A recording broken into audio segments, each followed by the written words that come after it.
সামনে দিয়ে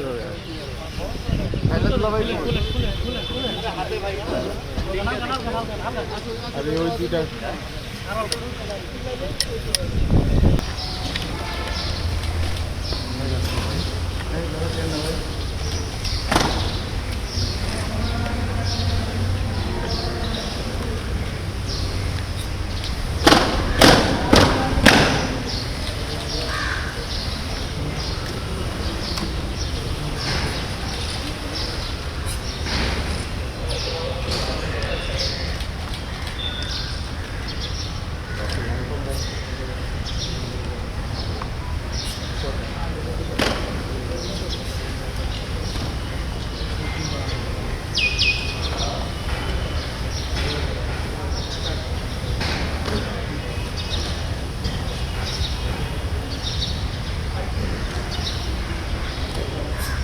এই বক্তব্য সবাই বাইরে করবে, বাইরেই তো।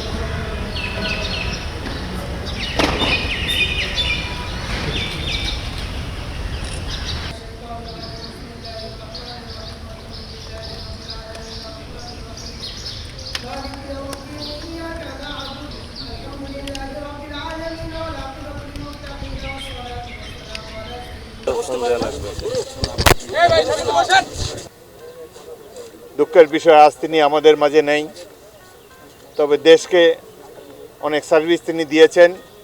সংসদীয় গণতন্ত্র তিনি প্রবর্তন করেছিলেন এই দেশে, এবং শহীদ রাষ্ট্রপতি জিয়াউর রহমান তার সততা দেশপ্রেমের কারণে দেশবাসীর মনে এক অব্যয় স্থান দখল করে আছেন। আমরা আশা করি ত্রয়োদশ জাতীয় সংসদ মুক্তিযুদ্ধের লক্ষ্যসমূহ সাম্য, মানবিক মর্যাদা এবং সামাজিক সুবিচার লক্ষ্যে সর্বাত্মক উদ্যোগ গ্রহণ করবে। এই মুহূর্তে সংসদ সদস্যদের প্রধান কাজ নির্বাচনী ওয়াদা পালন করা এবং বাংলাদেশকে ধীরে ধীরে একটি সমৃদ্ধ রাষ্ট্রে পরিণত করার জন্যে আমরা সবাই মিলে চেষ্টা করব। সরকার এবং বিরোধী দল উভয় মিলে বাংলাদেশের জনগণের আশা আকাঙ্ক্ষার বাস্তব রূপ দেওয়ার জন্যে উদ্যোগ গ্রহণ করবেন, এটাই আমরা কামনা করছি। গতকালকে প্রথম অধিবেশন সমাপ্ত হয়েছে।